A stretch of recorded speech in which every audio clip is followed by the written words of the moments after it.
ക്ലാസ്സിലേക്ക് കയറുകയാണ്.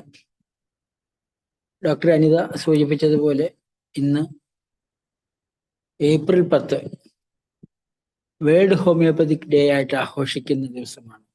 World homoeopathic day ആയിട്ട് ആഘോഷിക്കുന്നത് doctor Christian Frederick Samuel Hahnemann എന്ന ഹോമിയോപ്പതി ഉപജ്ഞാതാവിൻ്റെ ജന്മദിവസമാണ് ഇന്നത്തെ ദിവസം.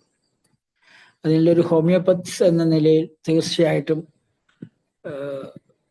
നമുക്കെല്ലാം അഭിമാനിക്കേണ്ടതും നമുക്കെല്ലാം ആഘോഷിക്കപ്പെടേണ്ട ഒരു ദിവസമാണ് ഇന്നത്തെ ദിവസം. കേരളത്തിലുള്ള institution of homeopaths Kerala IHK ആണ് ഹനിമാന്റെ ജന്മദിനത്തിനെ വേൾഡ് ഹോമിയോപ്പതിക് ഡേ എന്ന കൺസെപ്റ്റിലേക്ക് വളർത്തിയെടുത്തത് വർഷങ്ങൾക്ക് മുമ്പ്. ഇന്ന് ഡോക്ടർ സാമുവൽ ഹനിമാന്റെ 271ാമത്തെ ജന്മദിനം ആഘോഷിക്കുമ്പോൾ നമ്മൾ ഹോമിയോപ്പതിയെ പറ്റി കൂടി 1-2 വാക്കുകൾ ഈ സമയത്ത് പറഞ്ഞു പോവേണ്ടതുണ്ട്. 271ാമത്തെ ജന്മദിനം ആഘോഷിക്കുകയും 1795 ഹോമിയോപ്പതി കണ്ടെത്തുകയും ചെയ്തതിനു ശേഷം ഏകദേശം 200 വർഷത്തോളം കഴിഞ്ഞിരിക്കുന്നു. ഹോമിയോപ്പതി ഇന്ന് ലോകമെമ്പാടും ഉണ്ട്. ലോകത്തുള്ള ഏകദേശം 140ഓളം രാഷ്ട്രങ്ങളിൽ ഹോമിയോപ്പതി പ്രചാരം നേടിയിട്ടുണ്ട്. ലോകത്തിന്റെ വിവിധ ഭാഗങ്ങളിൽ 2ാമത്തെ സിസ്റ്റം എന്ന നിലയിൽ ഹോമിയോപ്പതിക്ക് അതിൻ്റെതായ പ്രാധാന്യം ഉണ്ടായിട്ടുണ്ട്. അപ്പോൾ ഹോമിയോപ്പതിസ്റ്റ് എന്ന നിലയിൽ നമ്മളിപ്പോൾ ഈ ഒരു ഗ്രൂപ്പിൽ നമ്മളിപ്പോൾ ഇന്ന് എടുക്കുന്ന ഈ ക്ലാസ്സുകളിൽ കൂടുതലും ഹോമിയോപ്പതി ഡോക്ടർമാരാണ് നമ്മൾ പങ്കെടുക്കുന്നത്. ഹോമിയോപ്പതി ഡോക്ടർമാർ ഹോമിയോപ്പതി ഡോക്ടർമാരല്ലാത്തവരും ഈ ഗ്രൂപ്പിലുണ്ട്. അപ്പൊ ഹോമിയോപ്പതി ഡോക്ടർമാർ എന്ന നിലയിൽ തീർച്ചയായിട്ടും നമ്മൾ ഹോമിയോപ്പത്സ് എന്ന നിലയിൽ നമ്മുടെ അഭിമാനത്തിന്റെ ഒരു ദിവസം കൂടിയാണ് ഇന്നത്തെ ദിവസം. ഹോമിയോപ്പതി വളരെ വളരെ പ്രചാരം നേടിയിട്ടുള്ള ഒരു സ്ഥലമാണ് ഇന്ത്യ. അതിൽ തന്നെ കേരളത്തിൽ ഹോമിയോപ്പതിക്ക് വളരെ ജനങ്ങളുടെ ഇടയിൽ വളരെ നല്ല സ്ഥാനം ഹോമിയോപ്പതിക്കുണ്ട്. ഹോമിയോപ്പതിയിൽ അതേസമയം പൊതുസമൂഹത്തിലേക്ക് ഇറങ്ങിക്കഴിയുമ്പോൾ അല്ലെ ലോകത്തിന്റെ വിവിധ ഭാഗങ്ങളിലേക്ക് ഇറങ്ങി കഴിയുമ്പോൾ ഹോമിയോപ്പതിയെ പറ്റി കേട്ടിട്ടുണ്ടാകാം. പക്ഷെ ഹോമിയോപ്പതി എന്ന വൈദ്യശാസ്ത്രത്തെ പൂർണ്ണമായിട്ടും മനസ്സിലാക്കിയിട്ടുള്ള വ്യക്തികൾ അങ്ങനെ നോക്കുമ്പോൾ ലോകത്തിന്റെ വിവിധ ഭാഗങ്ങളിൽ നോക്കുവാണെങ്കിൽ കുറവാണ്. ഇപ്പോൾ നമ്മൾ ഇന്ന് സംസാരിക്കുന്ന GSK അറിവുകൾ, GSKയുടെ സൗഖ്യ അറിവുകൾ, ജർമാൻഷ്യ ഹെലിക്കുണ്ടെ അഥവാ ജർമ്മൻ ഹീലിംഗ് നോളജ് അഥവാ ജർമാനിക് സൗഖ്യ അറിവുകൾ, ഈ സൗഖ്യ അറിവുകൾ നമ്മൾ ഇന്ന് പഠിക്കാനിടയായത് ഒരു പരിധിവരെയും നമ്മൾ ഹോമിയോപ്പതി ഡോക്ടർമാരായതുകൊണ്ടാണ്. പക്ഷെ ലോകത്തിന്റെ വിവിധ ഭാഗങ്ങളിൽ GSK അറിവുകൾ പൊതുസമൂഹത്തിലേക്ക് വളരെ പെട്ടെന്ന് തന്നെ ശക്തമായിട്ട് തന്നെ മുന്നോട്ട് പോകുന്നുണ്ട്. ഗുണപരമായും ഗുണപരമല്ലാതെയും ആ അറിവുകൾ ലോകത്തിന്റെ വിവിധ ഭാഗങ്ങളിൽ പടരുന്നു. ഡോക്ടർ വർഗീസ് പറയാറുള്ള പോലെ നമ്മളെല്ലാം കൂടുതൽ പിന്തുടരുന്ന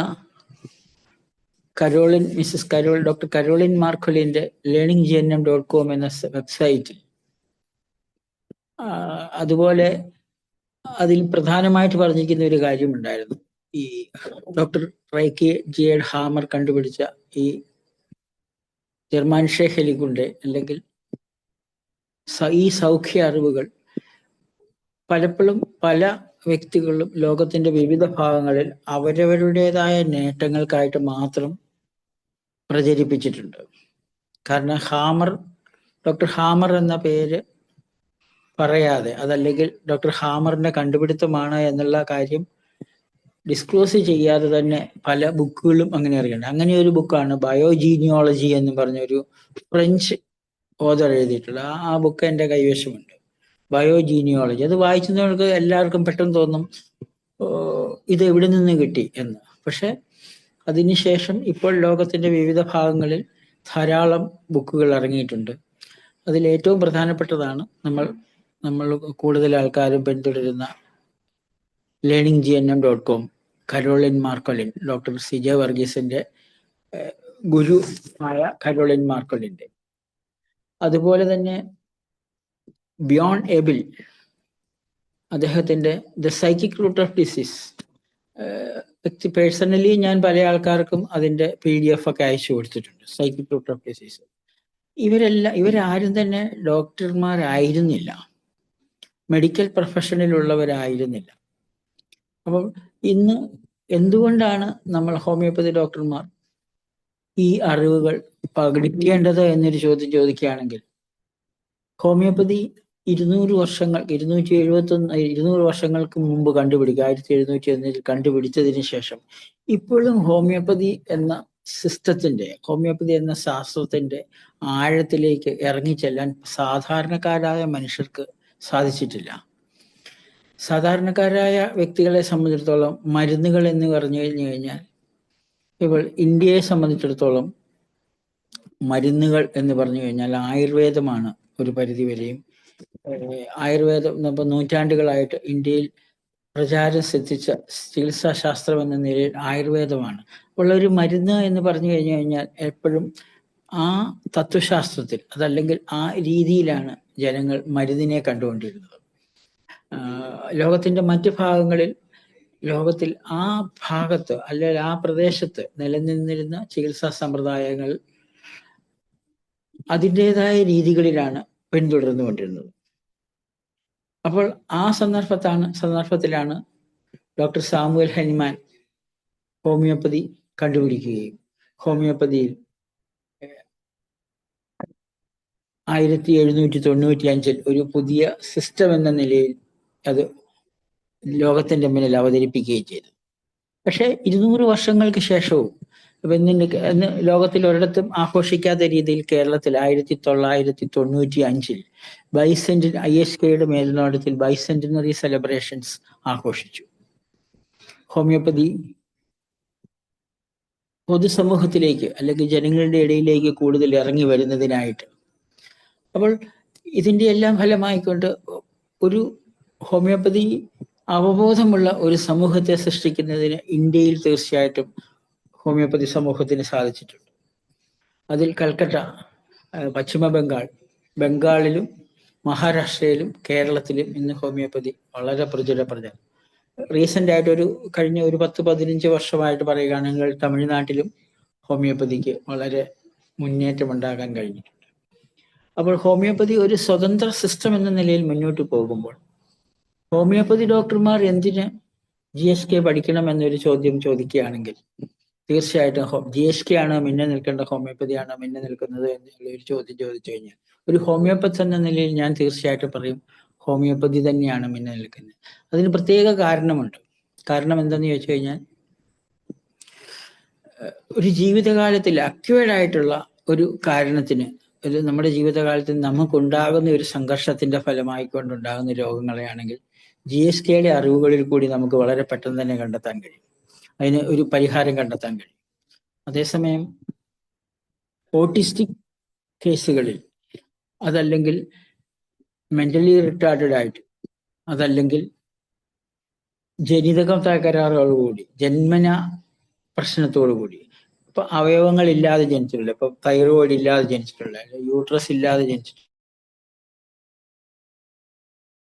കുട്ടികളെ, അതുപോലെ വികലാംഗരായിട്ട് ആ രീതി പറ്റും, അവർക്ക് ഈ ഹീലിംഗ് നോളജ് കൊണ്ട് പലപ്പോഴും നോർമലിലേക്ക് തിരിച്ചു പോകാൻ ബുദ്ധിമുട്ടുണ്ടാകുന്നതായിട്ട് കണ്ടെത്തിയിട്ടുണ്ട്. പ്രത്യേകിച്ചും കുട്ടികളിലാണെങ്കിൽ ഒരു 10-15 വയസ്സ് വരെ അമ്മ വഴിയായിട്ട് അവരുടെ രോഗത്തെ മാറ്റാമെന്നാണ് GSKയിലെ കുറച്ച് ആൾക്കാരെല്ലാം അവകാശപ്പെടുന്നത്. പക്ഷെ അവിടെ ഒരു കറക്റ്റായ ഒരു ഹോമിയോപ്പതി മെഡിസിൻ കൊണ്ട് തീർച്ചയായിട്ടും നമുക്ക് അങ്ങനെയുള്ള കുട്ടികളിൽ അല്ലെങ്കിൽ മുതിർന്നവരിൽ അവരുടെ ആ രോഗത്തെ മാറ്റുന്നതിന് ഹോമിയോപ്പതിക്ക് സാധ്യമാണ്. ഇപ്പോൾ ഡോക്ടർ പ്രഫുൽ വിജയകർ സാർ നമ്മുടെയൊക്കെ ഗുരുവാണ്. പ്രത്യേകിച്ചും പ്രൊഡക്റ്റീവ് ഹോമിയോപ്പതിയിൽ പ്രാക്ടീസ് ചെയ്യുന്ന പല ഡോക്ടർമാരുടെയും ഗുരുവാണ്, എൻ്റെയും നമ്മുടെ എല്ലാം ഗുരുവായ ഡോക്ടർ ഇന്ന് ഇന്ത്യയുടെ വിവിധ ഭാഗങ്ങളിൽ ഹോപ്പ് ഫോർ ദ ഹോപ്പ്ലെസ് എന്ന ഒരു ക്യാമ്പ് നടത്തുന്നുണ്ട്.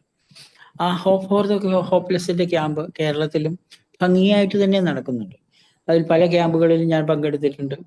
ഇപ്പൊ നമ്മുടെ ഡോക്ടർ അനിത അങ്ങനെയൊരു ക്യാമ്പ് കോട്ടയത്ത് ഒരു സ്ഥാപനത്തിൽ ഇപ്പോൾ ഏകദേശം ഒരു 6-7 പ്രാവശ്യമായിട്ട് നടന്നിട്ടുണ്ട്. അവിടെ അങ്ങനെയുള്ള കുട്ടികളിൽ, ഓട്ടിസ്റ്റിക് ആയിട്ടുള്ള കുട്ടികളിൽ, അതല്ലെങ്കിൽ മെന്റലി റിട്ടാർഡഡ് ആയിട്ടുള്ള കുട്ടികളിൽ വീടുകളിൽ താമസിപ്പിക്കാൻ സാധിക്കാതെ സ്പെഷ്യൽ കെയർ നൽകേണ്ടി വരുന്ന ആൾക്കാരിൽ ഹോമിയോപ്പതി മെഡിസിൻസിനാണ് കൂടുതൽ എഫക്റ്റ് ചെയ്യുന്നത്. അവിടെ നമ്മുടെ സൗഖ്യ അറിവുകൾ എങ്ങനെ അവർക്ക് ആ പ്രശ്നം ഉണ്ടായി എന്ന് നമുക്ക് കണ്ടെത്താൻ അവർക്ക് സാധിക്കാറുണ്ട്. പക്ഷെ പലപ്പോഴും അവരുടെ ഒരു പരിഹാരം, ഒരു മെഡിസിനൽ പരിഹാരം എന്ന നിലയിൽ ഹോമിയോപ്പതിക്കാണ് ഒരു മുൻതൂക്കമുള്ളത്. അപ്പൊ നമുക്ക് ഹോമിയോപ്പതി അറിവുകൾ ഇവിടെ, ഹോമിയോപ്പതി ഡോക്ടർമാർ എന്ന നിലയിൽ നമുക്ക് ഈ അറിവുകൾ കിട്ടുന്നത് കൊണ്ട് നമുക്കുള്ള മെച്ചം എന്താണെന്ന് ചോദിച്ചു കഴിഞ്ഞാൽ, ഹോമിയോപ്പതി രംഗത്ത് എന്തുകൊണ്ട് രോഗമുണ്ടാകുന്നു എന്ന് ഡോക്ടർ സാമുവൽ ഹനിമാൻ വർഷങ്ങൾക്ക് മുമ്പ് പറഞ്ഞു. അദ്ദേഹം പറഞ്ഞിരുന്ന ഒരു കാര്യമാണ് deviation of the vital force. Vital force, നമ്മുടെ ശരീരത്തിൽ നമ്മളെ നിയന്ത്രിക്കുന്ന ഒരു വൈറ്റൽ ഫോഴ്സ്, ജീവശക്തി. ജീവശക്തിയുടെ വ്യതിയാനം അതല്ലെങ്കിൽ ജീവശക്തിക്കുണ്ടാകുന്ന തകരാറുകൾ, ആ തകരാറുകളാണ് രോഗങ്ങൾ ഉണ്ടാകുന്നത്. അത് അങ്ങനെ പറയുമ്പോൾ ജീവശക്തിക്കുണ്ടാകുന്ന ഒരു തകരാറ് മൂലം ഒരു വ്യക്തിക്ക് അല്ലെങ്കിൽ ഒരു മൃഗത്തിന്, ഒരു ജീവജാലത്തിന് എന്തെങ്കിലും രോഗം ഉണ്ടാകുമ്പോൾ ഏത് തകരാറ് മൂലമാണ്, എന്ത് രോഗമാണ് ഉണ്ടാകുന്നത് എന്ന് വിശദീകരിക്കുന്നതിനായിട്ട് ഡോക്ടർ സാമുവൽ ഹനിമാൻ, ഹോമിയോപ്പതി ഉപജ്ഞാതാവിന് സാധിച്ചിരുന്നില്ല. അത് ഡൈനാമിക് ആയിട്ടുള്ള എന്ന് പറഞ്ഞു കഴിഞ്ഞാൽ നമുക്ക് കാണാൻ പറ്റാത്ത രോഗങ്ങളെല്ലാം കാണാൻ പറ്റാത്ത തലത്തിൽ, അതല്ലെങ്കിൽ മാനസിക തലത്തിൽ നിന്ന് മാത്രമാണ് ഉണ്ടാകുന്നത് എന്ന് അസന്നിഗ്ധമായിട്ട് ഡോക്ടർ ഹനിമാൻ അദ്ദേഹത്തിന്റെ പഠനങ്ങളിൽ, അദ്ദേഹത്തിന്റെ ഓർഗനോൺ ഓഫ് മെഡിസിൻസിൽ 6 എഡിഷനുകളിലായിട്ട് നടന്ന ഓർഗനോൺ ഓഫ് മെഡിസിൻസിൽ അത് പറഞ്ഞിരുന്നു. അത് ഓരോ തവണയും അത് ഓർഗനോൺ ഓഫ് മെഡിസിൻ അദ്ദേഹം പുതുക്കി എഴുതിയിരുന്നു. അതിൽ നിയമങ്ങൾ, പ്രത്യേകിച്ചും 7 നിയമങ്ങൾ ഉണ്ടായിരുന്നു. 4 ഡോക്ടറിനും 3 law of similia, law of similia, law of simplex എന്ന് പറഞ്ഞ നിയമങ്ങൾ. അത് ഹോമിയോപ്പതി ഡോക്ടർ അല്ലാത്തവർക്ക് അതിനെപ്പറ്റി പഠിച്ചിട്ട് കാര്യമില്ല, ഹോമിയോപ്പതി ഡോക്ടർമാർക്ക് അത് അറിയുകയും ചെയ്യാം. അതുപോലെ പ്രകൃതി നിയമങ്ങളിൽ അധിഷ്ഠിതമായിട്ടായിരുന്നു ഹോമിയോപ്പതി ഉണ്ടായത്. പക്ഷെ എങ്കിൽ പോലും ഒരു സമൂഹത്തിൽ ഒരു ഡോക്ടർമാരല്ലാത്ത സാധാരണക്കാരായ ഒരു വ്യക്തികൾക്ക് അവർക്കുണ്ടാകുന്ന ഒരു പ്രശ്നത്തിനെ, ആ പ്രശ്നം എന്തുകൊണ്ടുണ്ടായി എന്ന് ചോദിച്ചു കഴിഞ്ഞാൽ ഇതാ നിങ്ങളുടെ ജീവശക്തി. ഇപ്പോൾ ആ ജീവശക്തിയെ ഹോമിയോപ്പതിയിൽ ജീവശക്തി എന്ന് പറഞ്ഞെങ്കിലും ഇപ്പോൾ GSKയിൽ അതിനെ നമ്മൾ ബോധം എന്നാണ് വിളിച്ചത്, സൈക്കിക് കോസ് എന്ന് വിളിച്ചു. അപ്പോൾ ഒരു സൈക്കിക് കോസ് മൂലമാണ് രോഗമുണ്ടാകുന്നത് എന്നും അതിനെയാണ് കോൺഫ്ലിക്റ്റ്, ആദ്യത്തെ നിയമമായ GSKയിലെ ആദ്യത്തെ നിയമമായ കോൺഫ്ലിക്റ്റ് അല്ലെങ്കിൽ സംഘർഷം, ജീവിത സംഘർഷങ്ങൾ മൂലമാണ് രോഗമുണ്ടാകുന്നത് എന്ന് 250 വർഷം മുമ്പ് ഹനിമാൻ പറഞ്ഞ കാര്യം തന്നെയാണ് ഡോക്ടർ റൈക്കി ഗിയേഡ് ഹാമറും നമ്മളോട് പറഞ്ഞത്. ഈ രോഗങ്ങൾ ഉണ്ടാകുന്നത് ആക്സിഡന്റും പോയിസണിങ്ങും അതല്ലെങ്കിൽ കുറവുകൾ മൂലം ഉണ്ടാകുന്ന ഇതല്ലാതെയുള്ള എന്ത് കാര്യങ്ങളുടെയും പിന്നിലുണ്ടാകുന്നത് ഈ മാനസിക തലത്തിൽ ഉണ്ടാകുന്നത്. അപ്പൊ മാനസിക തലം എന്ന് പറയുമ്പോഴത്തേനും എന്താണ് മനസ്സ് എന്നൊരു ചോദ്യം ചോദിക്കുകയാണ്. സാധാരണക്കാർ ചോദിക്കുമ്പോൾ പറയും മനസ്സിന് വ്യത്യസ്ത തലങ്ങളുണ്ട്, ബോധ മനസ്സ്, ഉപബോധ മനസ്സ്. സൈക്കോളജിസ്റ്റുകളും സൈക്യാട്രിസ്റ്റുകളും ഒക്കെ മനസ്സിന്റെ വ്യത്യസ്ത തലങ്ങളെ പറ്റി പറയുമ്പോൾ ഏത് തലത്തിലാണ് രോഗം ഉണ്ടാകുന്നത് എന്ന് കുറച്ചുകൂടി ആധികാരികമായി കൃത്യമായിട്ട് പറഞ്ഞത് നമ്മുടെ GSK അറിവുകളാണ്. ഹോമിയോപ്പതിയുടെ ഒരു കാരണത്തിൽ ഈ ജീവശക്തിയുടെ അഭാവമല്ല, ഈ ജീവശക്തിയുടെ വ്യതിയാനത്തിൽ മൂലം രോഗമുണ്ടാകുന്നു എന്ന് പറഞ്ഞപ്പോൾ ഏത് ഒരു ഹോമിയോപ്പതി ഡോക്ടറോടോ അല്ലെങ്കിൽ ഹോമിയോപ്പതിയിൽ വിശ്വസിക്കുന്ന ഒരു വ്യക്തിയോടോ ഈ ഒരു ഉദാഹരണം പറയാമോ എന്ന് ചോദിച്ചു കഴിഞ്ഞാൽ പലപ്പോഴും പലർക്കും പറയാൻ പറ്റില്ല. ഒരു ഉദാഹരണം പറയാൻ സാധിക്കുമോ? ഒരു ജീവശക്തിയുടെ വ്യതിയാനം മൂലം ഏത് രോഗം ഏത് വ്യക്തിയിൽ ഏത് സമയത്ത് ഉണ്ടാകാം എന്ന് ചോദിച്ചു കഴിഞ്ഞാൽ ഉണ്ടായിക്കഴിഞ്ഞേ പറയാൻ പറ്റുകയുള്ളൂ. ആ സന്ദർഭത്തിലാണ് ഡോക്ടർ ഹാമറിന്റെ സൗഖ്യ അറിവുകൾ കൃത്യമായിട്ട് പിൻ പോയിന്റ് ചെയ്തിട്ട് എന്ത് കാരണത്താലാണ് രോഗമുണ്ടാകുന്നത് എന്ന്, അതല്ലെങ്കിൽ ഏത് സാഹചര്യത്തിൽ ഓരോരുത്തർക്കും രോഗമുണ്ടാകുന്നത് എന്ന് ഡോക്ടർ ഹാമർ അതിനെ രോഗമെന്ന് പോലും വിളിച്ചിട്ടില്ല. അത് നമ്മളോട് പറഞ്ഞു തന്നത്. അതുകൊണ്ട് തന്നെ പലപ്പോഴും ഹോമിയോപ്പതിയോ GSKയോ അറിയത്തില്ലാത്ത സാധാരണക്കാരായ ഒരു വ്യക്തിയെ അവരുടെ മുന്നിൽ ഒരു പ്രശ്നവുമായിട്ട് വരുമ്പോൾ ഇപ്പോൾ അവർ പറയുകയാണ്, ഇപ്പോൾ ഈ ആധുനിക കാലത്ത് പ്രത്യേകിച്ചും ഇൻവെസ്റ്റിഗേഷൻസ് എന്ന് പറഞ്ഞാൽ ലാബറട്ടറിയിലെ പരീക്ഷണങ്ങളിൽ, ഒരു ലാബറട്ടറി പരീക്ഷണത്തിൽ മൈക്രോസ്കോപ്പിക്കലായിട്ടുള്ള പരീക്ഷണങ്ങളിലും പല പരീക്ഷണങ്ങളുടെ ഫലമായിക്കൊണ്ട് നമ്മുടെ ശരീരത്തിലുണ്ടാകുന്ന കെമിസ്ട്രിയിലുണ്ടാകുന്ന മാറ്റങ്ങൾ, ഈ കെമിസ്ട്രിയിലുണ്ടാകുന്ന മാറ്റങ്ങൾ നോർമലായിട്ടുള്ള ഒരു വ്യക്തിയിലുണ്ടാകുന്ന മാറ്റങ്ങളും രോഗമുണ്ടാകുമ്പോഴുള്ള മാറ്റങ്ങളും പറയുമ്പോൾ ആ മാറ്റങ്ങൾ പെട്ടെന്ന്, കെമിസ്ട്രിയിലെ മാറ്റങ്ങൾ പെട്ടെന്ന് തന്നെ സാധാരണക്കാർക്ക് മനസ്സിലാകും. ഒരു ഉദാഹരണത്തിന് നമ്മൾ ഷുഗറിന്റെ കാര്യം എടുക്കുക. ഷുഗറിന്റെ കാര്യം എടുക്കുമ്പം ഇപ്പോൾ കഴിഞ്ഞ ഒരു 10-25 വർഷമേ ആയിട്ടുള്ളൂ ബ്ലഡ് ഷുഗർ ലെവൽ നോക്കാൻ തുടങ്ങിയിട്ട്. അതിനു മുമ്പ് ഷുഗർ നോട്ടം എന്ന് പറഞ്ഞു കഴിഞ്ഞാൽ മൂത്രം നോക്കുവാണ് ചെയ്തുകൊണ്ടിരുന്നത്. വീട്ടുകളിലോ അല്ലെങ്കിൽ ലാബറട്ടറികളിലോ പോയി കഴിഞ്ഞ് കഴിഞ്ഞാൽ മൂത്രം പരിശോധിച്ച് നോക്കിക്കഴിഞ്ഞാൽ ബെനഡിക്ട് റിയാജൻസ് എന്ന റിയാജന്റ് വെച്ച് നോക്കുമ്പോൾ ഗ്രീൻ, യെല്ലോ, ഓറഞ്ച്, റെഡ്, നമ്മുടെ കാലാവസ്ഥാ പ്രവചനം പോലെ ഗ്രീൻ ആണെങ്കിൽ കുഴപ്പമില്ലെന്നും നിങ്ങൾക്ക് ഷുഗറിന്റെ അസുഖമില്ലെന്നും, ഗ്രീൻ, യെല്ലോ, ഓറഞ്ച്, റെഡ് ആണെങ്കിൽ 2% അല്ലെ അതിൽ കൂടുതലാകുന്നു. അതിനുശേഷം വീണ്ടും നമ്മുടെ ടെക്നോളജിയുടെ വളർച്ച മൂലം പറയുകയാണ് ബ്ലഡ് ഷുഗർ ലെവൽ അത് 80 മുതൽ 120 വരെയാണ് നോർമൽ എന്ന് പറഞ്ഞു. 80 മുതൽ 120 വരെ നോർമൽ ആകുന്നു. അപ്പോൾ ഏതെങ്കിലും ഒരു വ്യക്തി ഒരു പ്രോബ്ലവുമായിട്ട് വരുമ്പോൾ അയാളുടെ ഷുഗർ നോക്കുമ്പോൾ അത് 200 ആണെങ്കിൽ അയാൾക്ക് ഉടനെ അബ്നോർമൽ ആയിട്ടുള്ള ബ്ലഡ് ഷുഗർ ലെവൽ ഉണ്ട്, അതുകൊണ്ട് നിങ്ങൾ ഡയബറ്റീസ് ഉണ്ടായിരിക്കുന്നു. പക്ഷെ ഈ ആൾക്ക് ദീർഘകാലം ഇങ്ങനെ ഉണ്ടായേക്കാം. ഷുഗർ കെമിസ്ട്രി കൂടി നിന്നേക്കാം. കെമിസ്ട്രിയിലുള്ള വ്യത്യാസങ്ങൾ കൊണ്ട് രോഗങ്ങൾ ഉണ്ടാകുന്നുണ്ടോ, കെമിസ്ട്രിയിലെ വ്യത്യാസമാണോ ആദ്യം ഉണ്ടായതെന്ന് ചോദിച്ചു കഴിഞ്ഞു കഴിഞ്ഞാൽ അതിന് ഉത്തരവില്ല.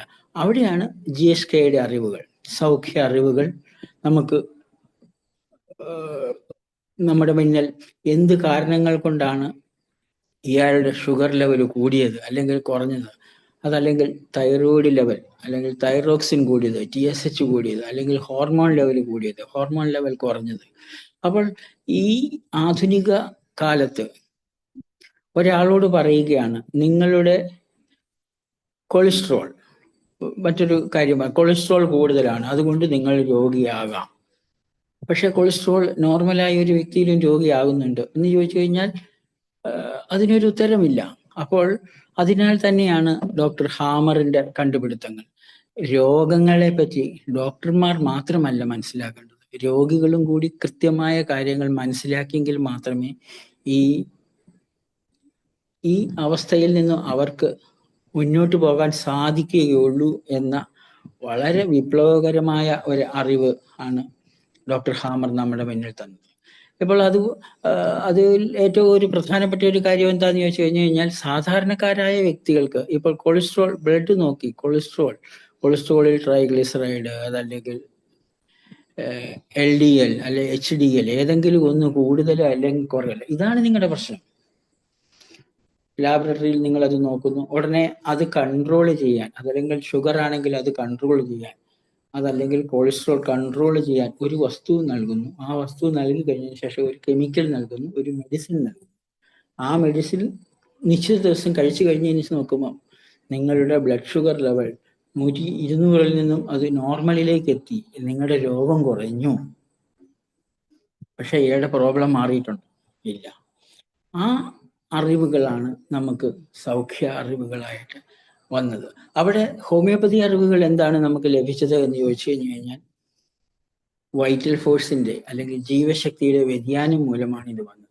അതിനെ നമുക്ക് മാറ്റണമെന്നുണ്ടെങ്കിൽ ആ വ്യതിയാനത്തിനെ ഏത് രീതിയിലാണോ വ്യക്തിക്കുണ്ടായത് അതിന് ഒരു സബ്സ്റ്റൻസ് ഇല്ലാത്ത അല്ലെങ്കിൽ ഡൈനാമിക് ആയിട്ട് പ്രവർത്തിക്കുന്ന ഒരു മരുന്ന് നൽകിയെങ്കിൽ മാത്രമേ ആരോഗ്യമുള്ള വ്യക്തിയിൽ രോഗലക്ഷണങ്ങൾ ഉണ്ടാകുന്നതിന് കഴിവുണ്ടാകുന്നത്. ഡ്രഗ് പ്രൂവിങ് എന്ന ആശയം ഹനിമാൻ കൊണ്ടുവന്നു. ഡ്രഗ് പ്രൂവിങ്ങിൽ ഏതെങ്കിലും ഒരു വ്യക്തിയിൽ ഒരു പ്രത്യേക സബ്സ്റ്റൻസ് നൽകുമ്പോൾ അവരിലുണ്ടാകുന്ന മാറ്റങ്ങളെ പഠിച്ചിട്ട് അതിന് ഉപോത്ബലകമായ ഒരു മരുന്ന് നൽകുന്നു.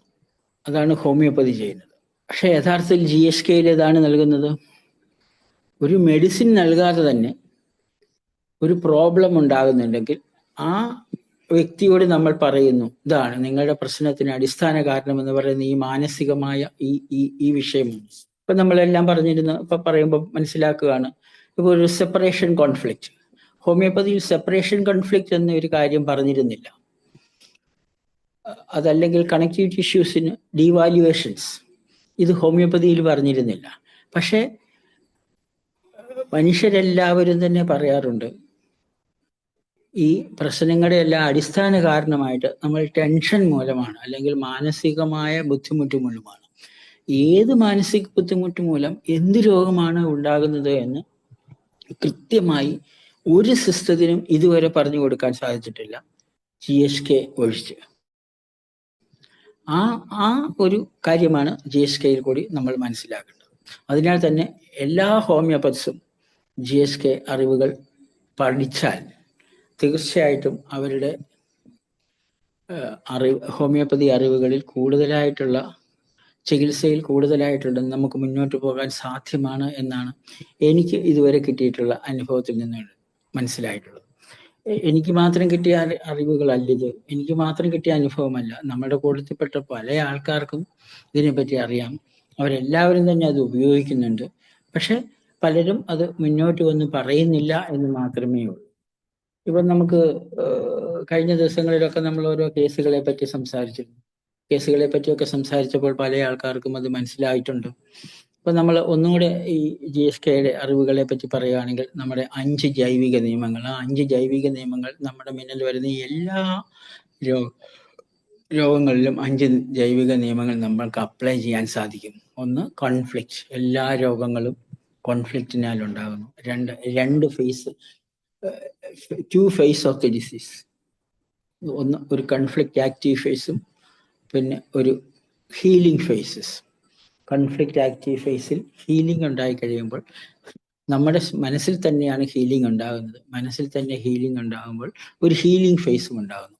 സാധാരണഗതിയിൽ വ്യക്തികൾക്കെല്ലാം, രോഗികളെല്ലാം നമ്മളുടെ ഡോക്ടർമാരുടെ അടുത്ത് എത്തുന്നത് 90% കേസുകളിലും ഹീലിംഗ് ഫേസിലായിരിക്കും. അതിനാൽ തന്നെയാണ് എല്ലാവർക്കും രോഗത്തെ കുറയ്ക്കാൻ കഴിയുന്നത്. പിന്നെ ഏറ്റവും വിപ്ലവകരമായ മറ്റുള്ള അറിവുകളാണ് ഓണ്ടോജനിക് സിസ്റ്റം ഓഫ് ജെം ലെയർ. അത് ഡോക്ടർ ഹാമറിന്റെ മാത്രം കണ്ടുപിടുത്തമാണ്.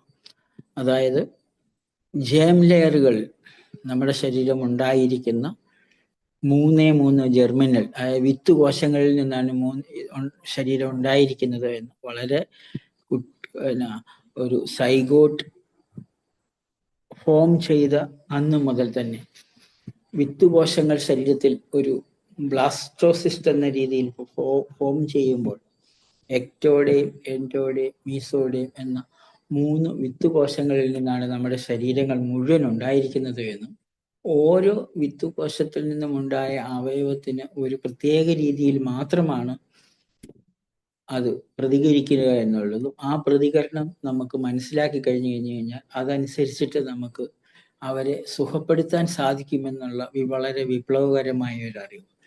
അതാണ് 3ാമത്തെ നമ്മുടെ നിയമം.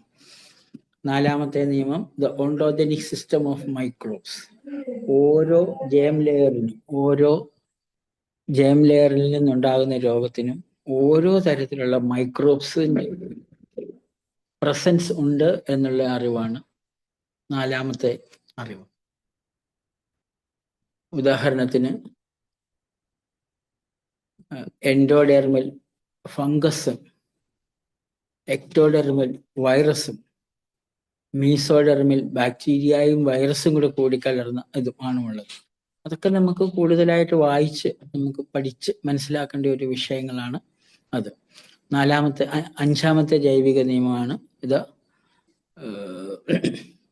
ക്വിൻറ്റിസെൻസ് അഥവാ ഏറ്റവും പരമപ്രധാനം എന്ന് പറഞ്ഞു കഴിഞ്ഞാൽ ഒരു രോഗം അല്ലെങ്കിൽ ഒരു ബയോളജിക്കൽ സ്പെഷ്യൽ പ്രോഗ്രാം എന്തിനായിട്ടുണ്ടാകുന്നു എന്നതാണ് ക്വിൻറ്റിസെൻസ് എന്ന് ഉപയോഗിക്കുന്നത്. പക്ഷെ നമ്മളിപ്പോൾ ഇത്രയും കാലം പഠിച്ചിരുന്ന, ഇത്രയും കാലം നമ്മളെല്ലാം മനസ്സിലാക്കിയിരിക്കുന്നത് ഒരു രോഗം എങ്ങനെയുണ്ടാകുന്നു, ഇൻഫെക്ഷൻ തിയറി, അതല്ലെങ്കിൽ ശരീരത്തിൽ സെല്ലുകളിൽ എന്ത് സംഭവിക്കുന്നു, ഇത് മാത്രമാണ്. പക്ഷെ എന്തിനായിട്ട് എന്നുള്ളത്, അതും ആ അറിവും നമുക്ക് GSKയിൽ മാത്രമാണുള്ളത്. അപ്പോൾ ഇത്രയാണ് എനിക്കിന്ന് ആമുഖം എന്ന് പറയാൻ പറ്റില്ല, നമ്മളുടെ കാര്യങ്ങളാണ്. ഇപ്പൊ തന്നെ അരമണിക്കൂറായി.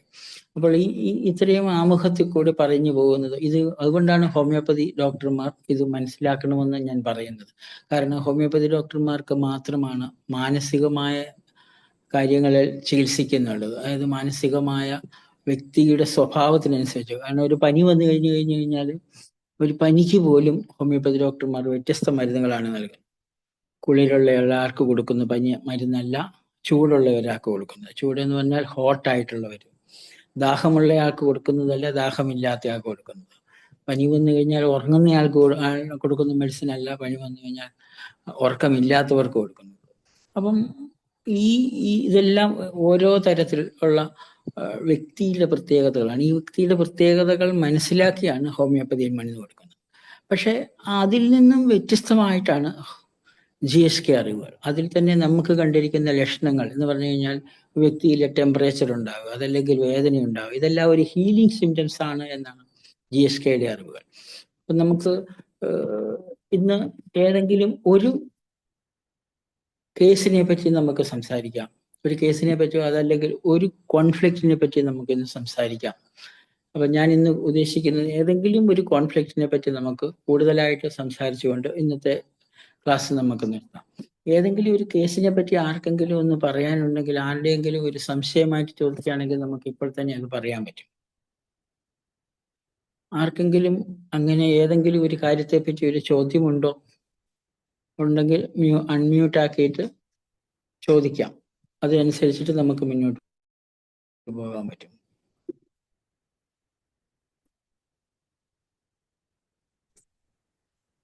ശശീന്ദ്രൻ ഡോക്ടറെ, ഡോക്ടർ ദേവാനന്ദാണേ. പറഞ്ഞു ഡോക്ടറെ. നമുക്ക് ഒരു ഇപ്പം ലോവർ മോട്ടോ ന്യൂറോൺ ഡിസീസ് എന്ന് പറയുന്ന ഒരു സാധനം, ദി അപ്പർ മോട്ടോ. അപ്പൊ എൻ്റെ ഒരു പേഷ്യൻ്റ്, എൻ്റെ ഒരു ഫ്രണ്ടാണ്. ആ ലേഡിക്ക് എന്താ സംഭവിച്ചു വെച്ചാൽ അവർക്ക് ശരിക്കും ഡയഗ്നോസ് ചെയ്യാൻ പറ്റിയിട്ടില്ല. പക്ഷെ അവർ ഈ സംശയങ്ങളൊക്കെ ആയിട്ട് പല ടെസ്റ്റുകളും ചെയ്തുകൊണ്ടിരിക്കുകയാണ്. ഈ ലേഡിക്ക് ഉണ്ടാവുന്ന എന്താ വെച്ചാല് അവർ പെട്ടെന്ന് ഒന്ന് ഓടുകയൊക്കെ ചെയ്തു കഴിഞ്ഞാൽ, ഇല്ലെങ്കിൽ ഒരു സ്കൂട്ടറിന്റെ അടുത്തേക്കൊക്കെ പെട്ടെന്ന് നടക്കുകയാണെങ്കിൽ അവർ വീണു പോവുക. അതായത് ബാലൻസ് കിട്ടാതെ അവർ വീണു പോവുക. അങ്ങനെയാണ് ഇവർ ഈ ഡയഗ്നോസിസിലേക്ക് ശ്രമിച്ചുകൊണ്ടിരിക്കുന്നത്. അപ്പൊ ലാസ്റ്റ് അവർ പറയുന്ന ബ്രെയിനിന്റെ ഉള്ളിൽ ഒരു ഫോക്കസ് ഉണ്ട്, അത് വെള്ളം നിറഞ്ഞതാണ്, ഒരു ബ്രെയിൻ ട്യൂമർ അല്ല എന്ന് പറഞ്ഞ് അവരിപ്പം ആയുർവേദത്തിന്റെ ഉഴിച്ചിലും കാര്യങ്ങളൊക്കെ ആയിട്ട് നടക്കുന്നുണ്ട്. അപ്പൊ അങ്ങനത്തെ ഒരു കേസിൽ നമുക്ക് എങ്ങനെയാണ് അപ്രോച്ച് ചെയ്യാൻ പറ്റുക, അല്ലെങ്കിൽ എങ്ങനെയാണ് നമ്മളൊരു അതിനെപ്പറ്റി മനസ്സിലാക്കുക? ശരിക്കും ഇപ്പൊ ഡയഗ്നോസ് ചെയ്തിരിക്കുന്ന എന്ത് കേസായിട്ടാണ്? അവർക്ക് ശരിക്കും ഡയഗ്നോസ് ചെയ്യാൻ പറ്റിയിട്ടില്ല. അവര് ലോവർ മോട്ടോ ന്യൂറോൺ ഡിസീസ് എന്നുള്ള മറ്റുള്ള സംശയം ഇട്ടു. അവരെന്ത് ചെയ്തു വെച്ചാല് ലംബാർ പങ്ക്ചർ ചെയ്ത്, ഇല്ലെങ്കിൽ CSF പരിശോധിച്ചു. പക്ഷെ അതിലൊന്നും അവർക്ക് അതൊന്നും മനസ്സിലാക്കാൻ പറ്റുന്നില്ല. ബ്രെയിനിന്റെ MRI ചെയ്തപ്പം അവിടെ ഒരു ഫോക്കസ് ഉണ്ട്, വെള്ളം നിറഞ്ഞു നിൽക്കുന്ന ഒരു ഫോക്കസ്, ബ്രെയിൻ ട്യൂമർ അല്ല എന്നുള്ള ഒരു കൺക്ലൂഷനിൽ അവനവിടെ എത്തി നിൽക്കുന്നത്. അവർ വേറെ എന്തോ ഒരു ടിഷ്യൂ ബ്രെയിനിൽ നിന്ന് എടുത്തിട്ട് അയച്ചിട്ടുണ്ട്, അതിന്റെ റിസൾട്ട് വന്നിട്ടില്ല. അപ്പൊ അവരുടെ ലക്ഷണം എന്ന് പറയുന്നത്, അതായത് അവർക്ക് നേരെ നടക്കാൻ പറ്റുന്നില്ല, ബാലൻസ് നഷ്ടപ്പെടുക എന്നുള്ളതാണോ? അതെ, നടക്കുമ്പം അവർക്ക് എന്ന് വെച്ചാൽ ഒരാളെ ഹെൽപ്പ് വേണം. ഒരു സൈഡും എനിക്ക് തോന്നുന്ന റൈറ്റ് സൈഡ്, ഞാൻ അത്ര ഡീറ്റെയിൽ ആയിട്ട് കേസ് എടുത്തില്ല. ഇന്ന് ജസ്റ്റ് സംസാരിച്ചപ്പോൾ അവർ ഈ ഡീറ്റെയിൽസ് പറഞ്ഞു, ഞങ്ങൾ ഉൾച്ചെല്ലാണ്. അപ്പൊ ഞാൻ ചോദിച്ചു എന്താണ് ഇത് ഡയഗ്നോസിസ് എന്നൊക്കെ ചോദിച്ചപ്പോൾ ഇങ്ങനെയൊക്കെ ലക്ഷണം പറഞ്ഞ് അവർക്ക് ഒരു പരസഹായമില്ലാതെ നടക്കാൻ പറ്റുന്നില്ല എന്നാണ് അവർക്ക് ഉണ്ടായിരിക്കുന്ന വിഷയം എന്ന് പറയുന്നത് മസ്കുലാർ പ്രശ്നമാണ്. എന്ന് പറഞ്ഞാൽ ഒരു മോട്ടോർ കോൺഫ്ലിക്റ്റ് ആണ് ഉണ്ടായിരിക്കുന്നത്. എന്ന് പറഞ്ഞാൽ അവരുടെ നടപ്പിനാണ് ബുദ്ധിമുട്ടുണ്ടായിരിക്കുന്നത്. മോട്ടോർ കോൺഫ്ലിക്റ്റ് എന്ന് പറയുമ്പോൾ രണ്ട് തരത്തിലുള്ള മോട്ടോർ കോൺഫ്ലിക്റ്റ് ആണുള്ളത്. ഒന്ന് വോളണ്ടറി മസിൽസിന് ഉണ്ടാവുകയും അതല്ലെങ്കിൽ സെറിബ്രൽ കോർട്ടക്സ് കൺട്രോൾ ചെയ്യുന്ന വൊളീഷണൽ ആയിട്ട് വോളണ്ടറി ആയിട്ടുള്ള മസിൽസിന്റെ തകരാറ്. അതായത് അവർ വിചാരിക്കുന്ന രീതിയിൽ മസിൽസ് പ്രവർത്തിക്കുന്നില്ല. രണ്ട്, മസിൽസിന് അട്രോഫി ഉണ്ടായിട്ടുണ്ടെങ്കിൽ അത് സെറിബ്രൽ മെഡുല, അതിന്റെ ന്യൂട്രീഷണൽ ഫംഗ്ഷൻ. അപ്പോൾ ആ ഒരു പ്രശ്നത്തിൽ അവരുടെ തലച്ചോറിൽ അവരുടെ സെറിബ്രൽ മെഡുലയിൽ ഒരു പ്രോബ്ലം ഉണ്ട്. അതാണ് ഇപ്പൊ അവരവിടെ സെറിബ്രൽ മെഡുലയിൽ ഒരു പ്രശ്നം ഉണ്ടെന്ന് അവർ അറിയപ്പെട്ടിരിക്കുന്നത്. അവരിപ്പോൾ അത് പറയാൻ പോകുന്നത് അവിടെ ഒരു സ്പേസ് ഒക്കുപ്പേഷൻ ലീഷൻ എന്ന് തന്നെയായിരിക്കും അവർ പറയാൻ പോകുന്നത്. അത് തലച്ചോറിലെ എന്തെങ്കിലും ഒരു ട്യൂമർ, അതല്ലെങ്കിൽ ഒരു നമുക്ക് പറയാമല്ലോ ബ്രെയിൻ ട്യൂമർ എന്നൊരു ആശയം തന്നെയായിരിക്കും അവർ പറയാറുള്ളത്. പക്ഷെ യഥാർത്ഥത്തിൽ അവർക്ക് സംഭവിച്ചിരിക്കുന്നത് അവർക്കൊരു മോട്ടോർ കോൺഫ്ലിക്റ്റ് ആണ്. അവർ എത്ര വയസ്സുള്ള ആളാണ് ഡോക്ടറെ? ഒരു 50 വയസ്സ്.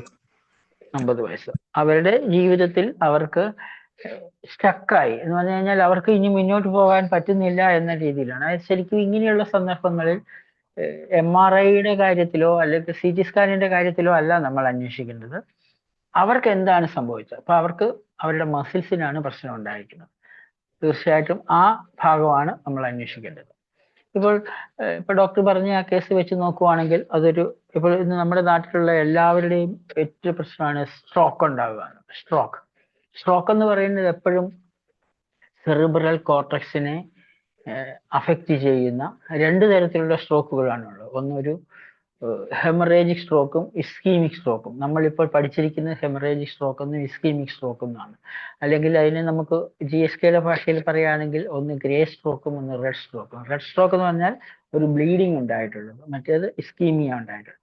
ഈ രണ്ട് കേസിലും സംഭവിച്ചിരിക്കുന്നത് ന്യൂ മീസോഡേമിൽ നമ്മുടെ മസ്കുലാർ പ്രോബ്ലമാണ് എന്ന് പറഞ്ഞു കഴിഞ്ഞാൽ അവർക്ക് സ്റ്റക്ക് ഫീലിംഗ്. അവർക്ക് പൊതുവെ അവർക്കെല്ലാം സാമ്പത്തികപരമായിട്ടോ അല്ലെ കുടുംബപരമായിട്ടോ അതല്ലെങ്കിൽ മറ്റെന്തെങ്കിലും കാരണത്താൽ അവരുടെ മുന്നോട്ടുള്ള ജീവിതം ഇനി ഒരു രീതിയിലും പോവുകയില്ല എന്നുള്ള ഒരു ആശയമാണ് അവർക്കുള്ളത്.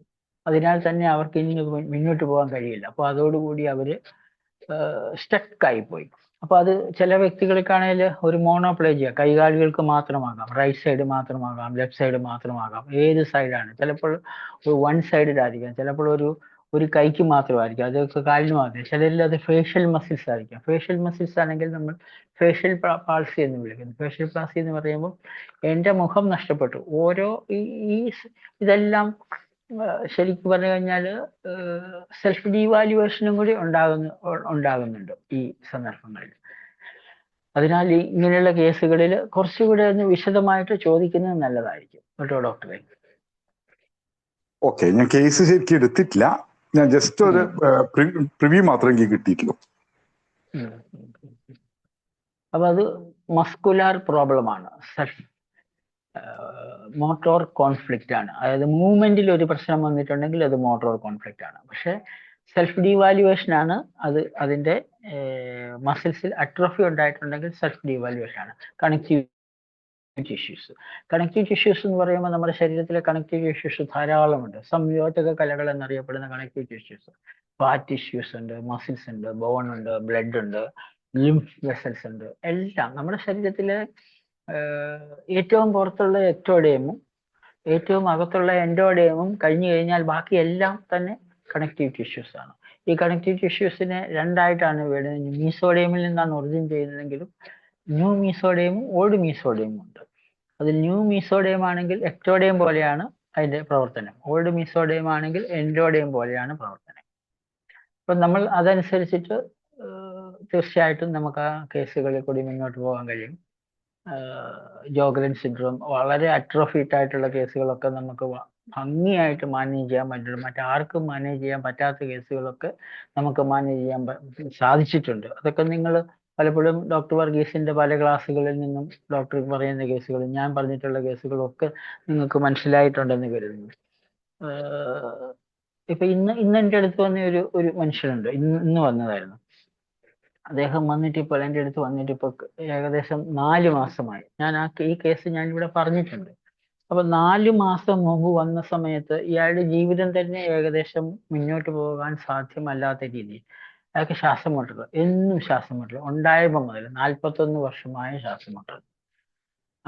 അതിനോടൊപ്പം അയാൾക്ക് പ്രോസ്റ്റാറ്റിക് എൻലാർജ്മെന്റ്, അതിനോടൊപ്പം ബാക്ക് ഏക്ക് എന്ന് പറഞ്ഞു കഴിഞ്ഞാൽ ഇന്റർവെർട്ടിബ്രൽ ഡിസ്ക് പ്രൊലാപ്സ്, അതിനോടൊപ്പം അലർജി, തുമ്മല്, മേഹത്ത് ചൊറിച്ചില്, ജോലിയൊന്നും ചെയ്യാൻ പറ്റാത്ത, എന്നും ഹോസ്പിറ്റൽ, ഒരു മാസത്തിൽ ഒരു ദിവസമെങ്കിലും ഹോസ്പിറ്റലിൽ പോകാതിരിക്കത്തില്ല.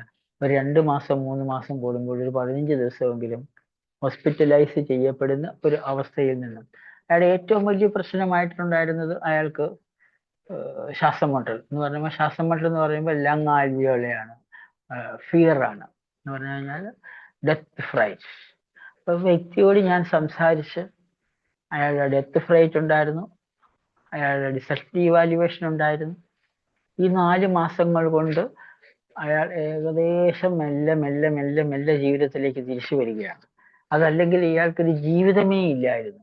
അവിടെ ധാരാളം ഡോക്ടർമാർ, ഹോമിയോപ്പതി ഡോക്ടർമാരോ ആയുർവേദ ഡോക്ടർമാരോ അലോപ്പതി ഡോക്ടർമാരോ എല്ലാം. ഹോമിയോപ്പതി ഡോക്ടർമാര് പലപ്പോഴും നമ്മൾ കരുതുന്ന രീതിയിലല്ല. പല ഡോക്ടർമാരും രോഗികളോട് കടുത്ത പഥ്യമാണ് പറയുന്നത്. നിങ്ങൾ കാപ്പി കുടിക്കരുത്, നിങ്ങൾ അത് കുടിക്കരുത്, ഇത് കുടിക്കരുത്, നിങ്ങൾ അങ്ങോട്ട് പോകരുത്, ഭക്ഷണം കഴിക്കരുത്, ഭക്ഷണത്തിൽ തണുത്ത കഴിക്കരുത്, ഐസ് കഴിക്കരുത്, അല്ലെങ്കിൽ AC ഉപയോഗിക്കരുത്. സാധാരണഗതിയിൽ ജീവിക്കാൻ പറ്റാത്ത, അങ്ങനെ ഇയാൾ ഒരു മരണാസന്നനാകുന്ന ഒരു അവസ്ഥയിൽ തന്നെ എത്തിയിട്ടുണ്ട്. ഇപ്പോൾ അതെല്ലാം നോർമൽ ആയിട്ടുള്ള ഒരു ജീവിതത്തിലേക്ക് തിരിച്ചു വരാൻ അയാൾക്ക് സാധിച്ചിട്ടുണ്ട്.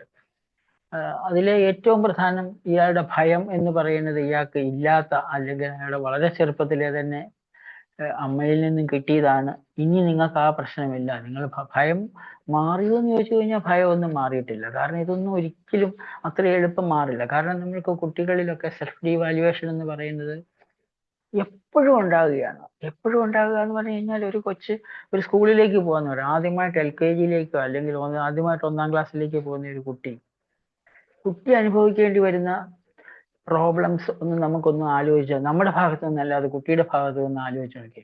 കുട്ടിക്ക് സ്കൂളിൽ പോകാൻ ഇഷ്ടമില്ലെങ്കിൽ എന്നെ അമ്മയിൽ നിന്നും വേർപെടുത്തി, സെപ്പറേഷൻ, ചൊറി ഉണ്ടാവും. അതാണ് പണ്ട് സ്കൂളിൽ പോകുന്ന കുട്ടികൾക്കെല്ലാം ചൊറി ഉണ്ടാകുന്നത്. പിന്നെ സ്കിൻ ഡിസീസ്, സെപ്പറേഷൻ കോൺഫ്ലിക്റ്റ്. എന്നെ അമ്മയിൽ നിന്നും വിട്ടുമാറി, എന്നെ അമ്മ ഉപേക്ഷിച്ചു. അപ്പൊ നമ്മൾ പറയും പൊടിയാണ്, നേഴ്സറിയിലെ പൊടി പഠിച്ചിട്ടാണ്. അല്ല, അവിടെ ചെന്ന് കഴിഞ്ഞിട്ടോ, സ്കൂളിൽ ചെന്ന് കഴിഞ്ഞപ്പോൾ പലപ്പോഴും ടീച്ചർ ചിലപ്പോൾ വളരെ സൗമ്യമായിട്ട് പെരുമാറുന്നവരുണ്ടാകാം.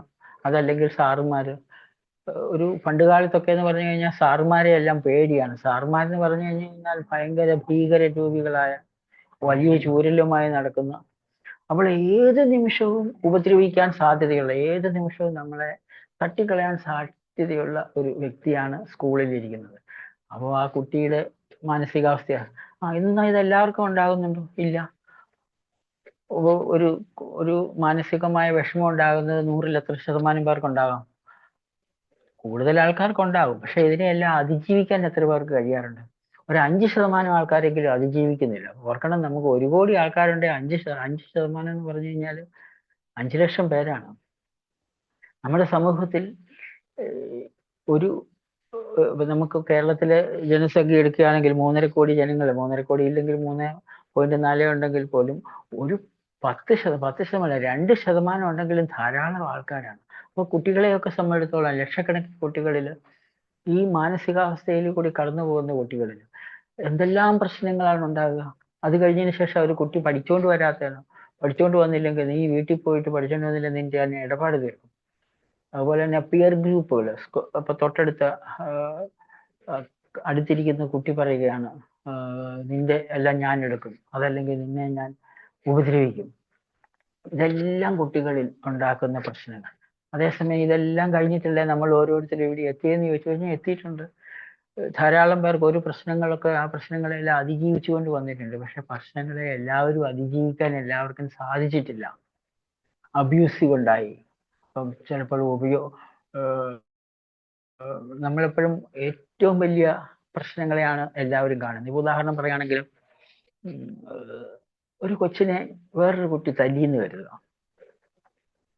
നന്നായിട്ട് ഉപദ്രവിച്ചു. അതല്ലെങ്കിൽ ഒരു കുട്ടിയോട് മറ്റൊരു മുതിർന്ന കുട്ടി ഇത്തിരി മോശപ്പെട്ട രീതിയിൽ സെക്ഷലി ഒരു ഫീലിങ്ങിൽ പ്രശ്നമുണ്ടാക്കി. അതോടുകൂടി ആ വ്യക്തി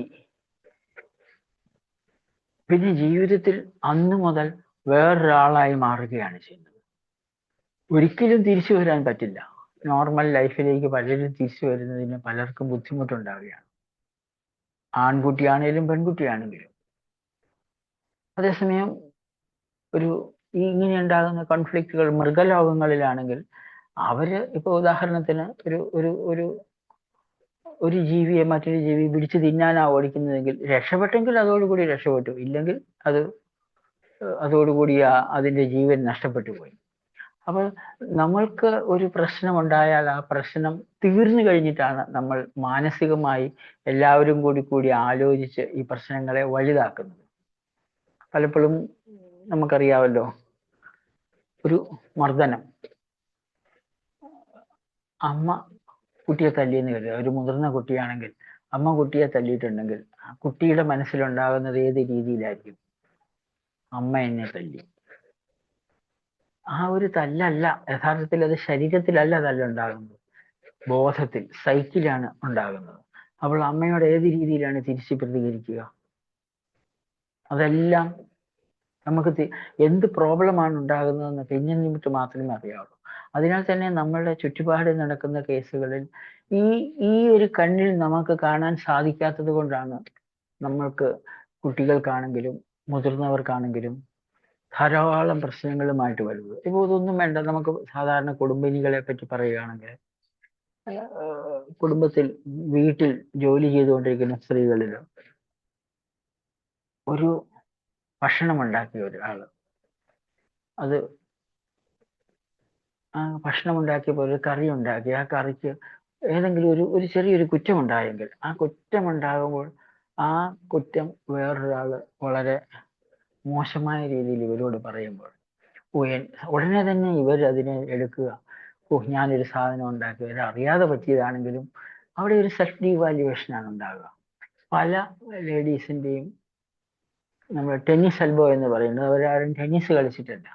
അത് പലപ്പോഴും പാചകത്തിൽ അവർക്ക് മറ്റുള്ളവരിൽ നിന്ന് നേരിടേണ്ടി വരുന്ന വിമർശനങ്ങൾ, അല്ലെങ്കിൽ മറ്റുള്ളവർ അവര് അപ്രീസിയേഷൻ കിട്ടേണ്ടിടത്തു നിന്ന് അപ്രീസിയേഷൻ കിട്ടാതെ വരുമ്പോഴാണ് പലപ്പോഴും ഉണ്ടാകുന്നത്.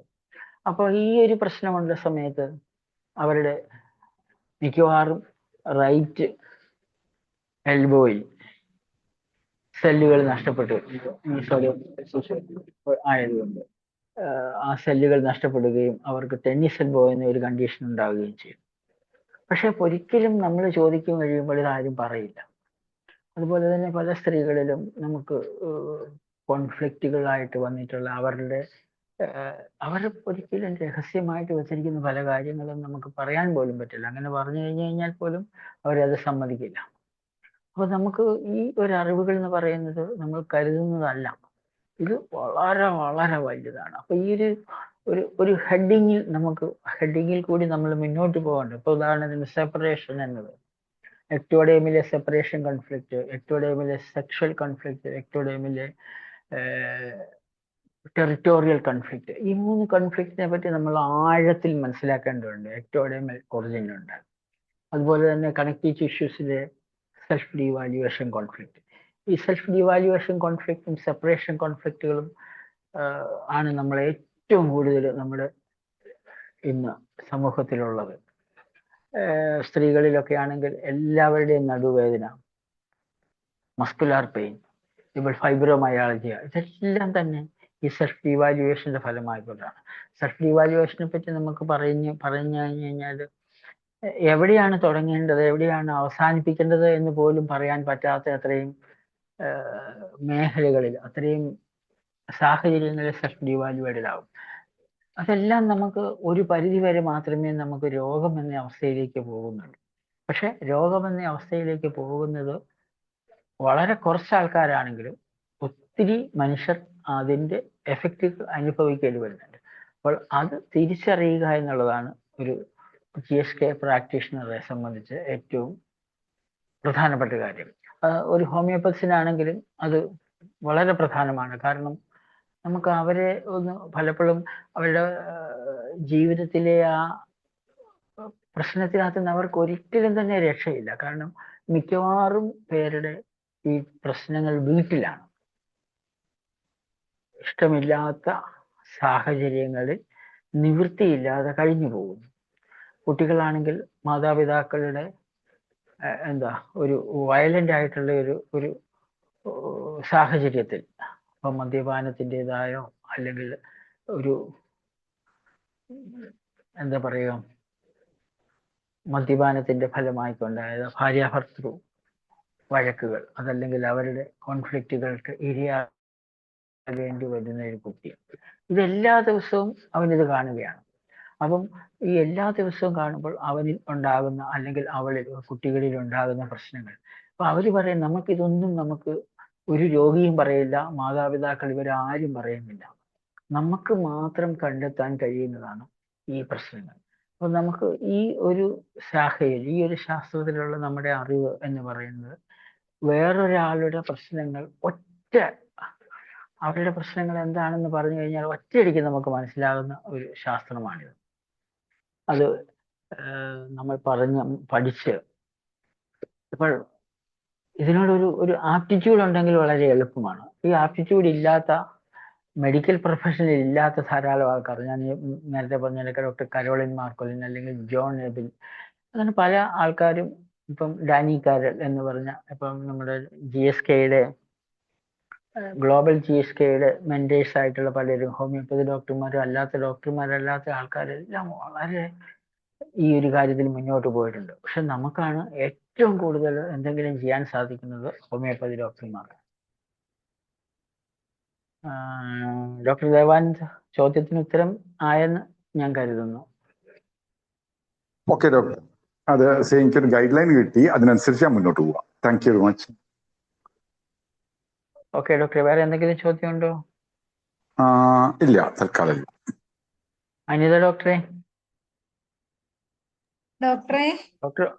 ഡോക്ടർ ഉണ്ടോ സ്ഥലത്ത്? ഉണ്ട്.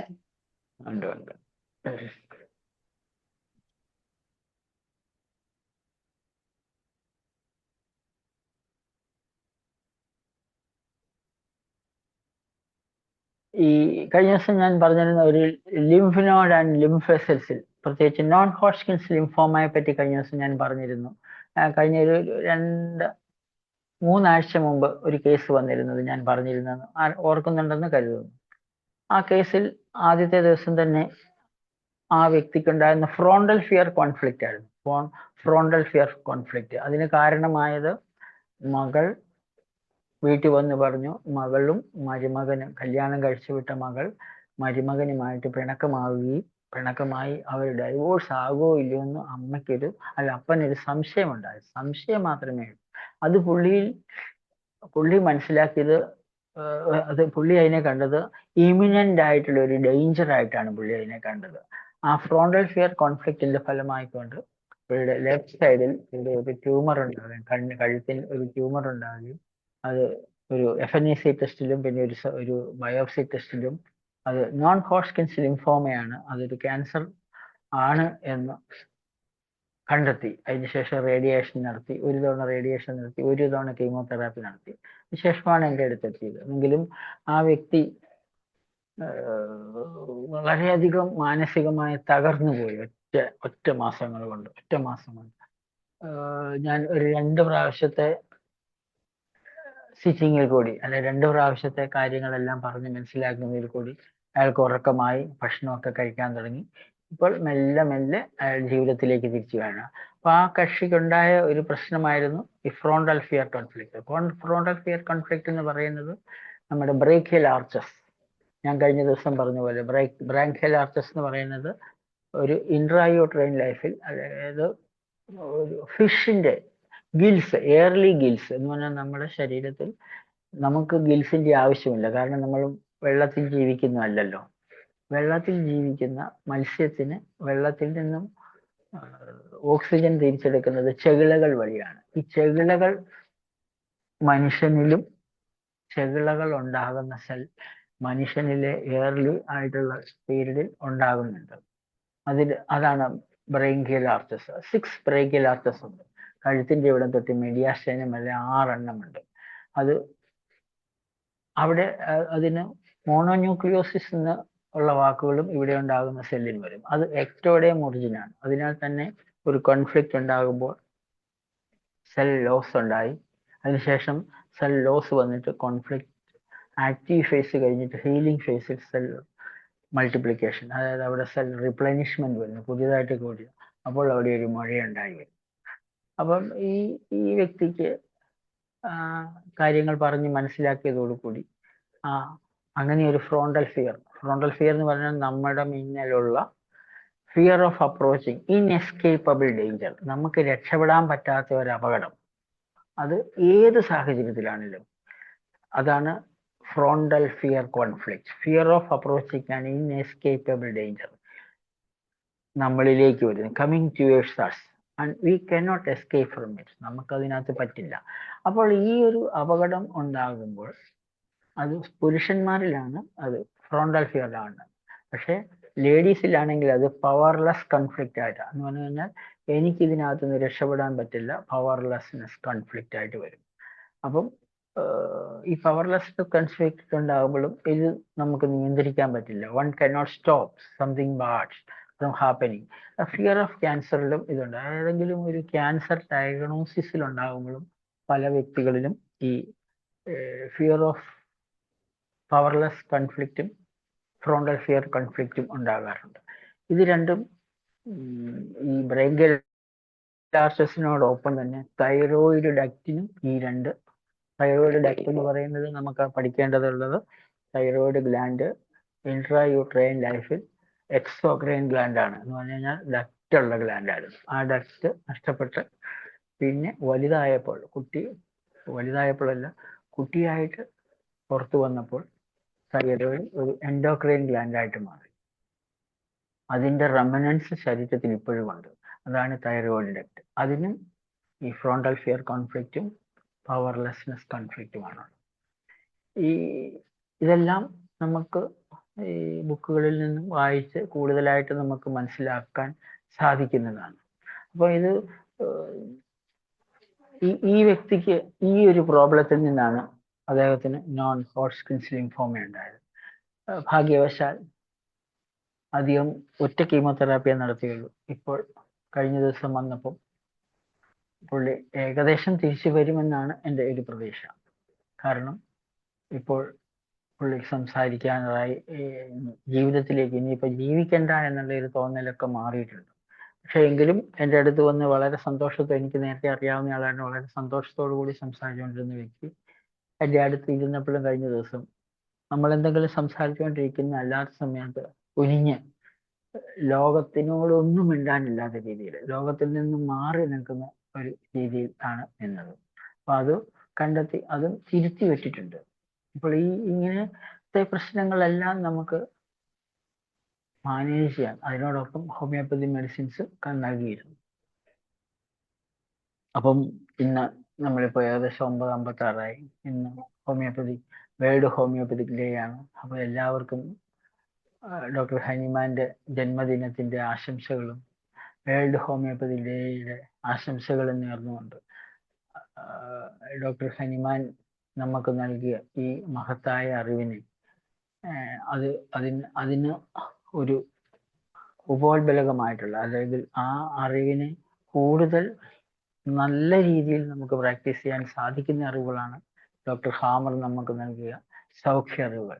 ഈ സൗഖ്യ അറിവുകളും ഹോമിയോപ്പതിയുടെ അറിവുകളും നമുക്ക് കൂടുതൽ നമ്മൾ ഓരോരുത്തരും മനസ്സിലാക്കി നമ്മുടെ അടുത്തെത്തുന്ന രോഗികൾക്ക് സൗഖ്യം നൽകാൻ ഓരോരുത്തർക്കും ശക്തി ഉണ്ടാകട്ടെ എന്ന് ആശംസിക്കുകയാണ് ഈ വേൾഡ് ഹോമിയോപ്പതി ഡേയിൽ.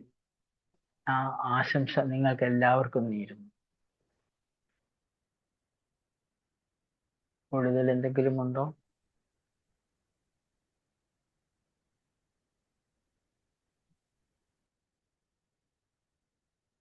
ഡോക്ടർ അനിത പോയാ? ഇല്ല സാറേ, ഉണ്ട്. അപ്പൊ എങ്ങനെ സാറേ ഇന്നത്തെ ആരെങ്കിലും ഉണ്ടോ? എന്തെങ്കിലും സംസാരിക്കാനുണ്ടോ? ഇനിയിപ്പോ 5 മിനിറ്റ് 10 മിനിറ്റ് ഉണ്ട്. 5 മിനിറ്റ് നമുക്ക് സംസാരിക്കാം. 10 മണി ആകാറായി, അല്ലെങ്കിൽ അവസാനിപ്പിക്കാം. വേൾഡ് ഹോമിയോപ്പതി ഡേ ആണ്. സാറേ, ഞാൻ ഡോക്ടർ സലീം കുമാർ. മനസ്സിലായി ഡോക്ടറെ. അല്ല, എനിക്കൊരു ടെക്നിക്കൽ സംശയം. ഈ ഗ്രൂപ്പായിട്ട് ബന്ധപ്പെട്ട് ഈ സിജിയുടെ അറ്റൻഡ് ചെയ്യാൻ പറ്റാത്ത ക്ലാസ്സുകൾ നമ്മുടെ ഏതെങ്കിലും ഗ്രൂപ്പ് ഇത് കയറിയാൽ യൂട്യൂബിൽ കാണാൻ പറ്റുമോ? GSKയുടെ പെയ്ഡ് വെബ്, അതായത് അവർക്ക് ഒരു പെയ്ഡ് വെബ്സൈറ്റ് ഉണ്ട്.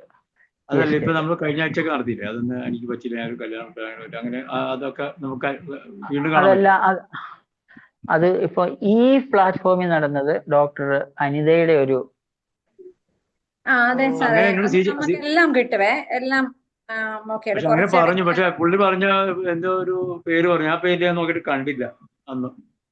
അല്ല, നമ്മള് ലിങ്ക് ഇട്ടിട്ടുണ്ടല്ലോ, ഒന്നും കൂടെ ഗ്രൂപ്പ് ലിങ്ക് ഇടാം. ഗ്ലോബൽ GSK എന്നുള്ള യൂട്യൂബ് ചാനൽ ഇതെല്ലാം ഉണ്ട് ഡോക്ടറെ. Global GSK മലയാളമാണോ? അത് കുറച്ചെണ്ണം ഉണ്ട്. GSK മലയാളം അല്ല അതിനകത്ത് കൂടുതൽ. GSK മലയാളം കിട്ടുന്നതെല്ലാം ഡോക്ടർ അനിത ഡോക്ടറുടെ ഒരു യൂട്യൂബ് ചാനലുണ്ട്. അല്ല, അതിന്റെ പേരെന്താ? Complete health. കംപ്ലീറ്റ് ഹെൽത്ത് എന്ന് പറഞ്ഞ് ഞാൻ യൂട്യൂബിൽ അടിച്ചപ്പോ എനിക്കൊന്നും ഒന്നില്ല. എന്നോട് സീജ പറഞ്ഞാണ് ഒരു ദിവസം. അനിത ഡോക്ടറെ അങ്ങനെയല്ലേ? അനിത ഡോക്ടറെ കംപ്ലീറ്റ് ഹെൽത്ത് അല്ലേ? അതെ സാറേ, അതെ. ഞാൻ ഒരു സ്ഥലത്തിട്ട് ഒന്നും വന്നില്ല, അതുകൊണ്ടാണ് ഞാന് അത് ഒരു കാര്യം ചെയ്യാം, ആ ലിങ്ക് ഇട്ട് തരാം. യൂട്യൂബ് ലിങ്ക് ഷെയർ ചെയ്യാം, ഗ്രൂപ്പിൽ ഇട്ടേക്കാം. ഈ മലയാളം ഗ്രൂപ്പിലിടോ? മലയാളം ഗ്രൂപ്പിലിടാം, എന്നിട്ടേക്കാം. അനിത മാഡത്തിന്റെ ഫോട്ടോയും ഫോട്ടോ അല്ല, ഫോൺ നമ്പർ കൂടി എനിക്ക് അതിൽ കിട്ടുമല്ലോ അല്ലേ? അപ്പൊ ഫോൺ നമ്പർ ഡോക്ടറുടെ നമ്മുടെ ഈ ഗ്രൂപ്പിലുണ്ട് ഡോക്ടർ. അനിത ഡോക്ടറുടെ ഫോൺ നമ്പർ അല്ല, എന്റെ ഇതിൽ നമ്പർ ഇല്ലാത്തതുകൊണ്ട് ഏതാ അനിതാന്ന് എനിക്ക് അറിയാൻ പറ്റില്ലല്ലോ. അല്ല, ഗ്രൂപ്പ് അഡ്മിനാ ഡോക്ടറെ. ആണോ? ഓക്കെ.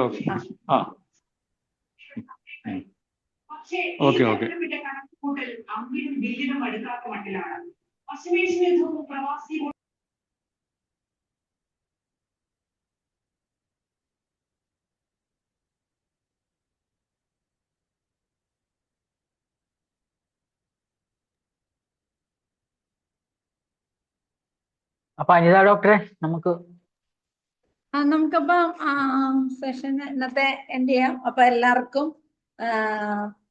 ഒരു സന്ദേശം എല്ലാവർക്കും ആശംസിച്ചുകൊണ്ട് വേൾഡ് ഹോമിയോപ്പതിക് ഡേ ആശംസകള് ഒരിക്കലൂടെ നേർന്നുകൊണ്ടുന്നു.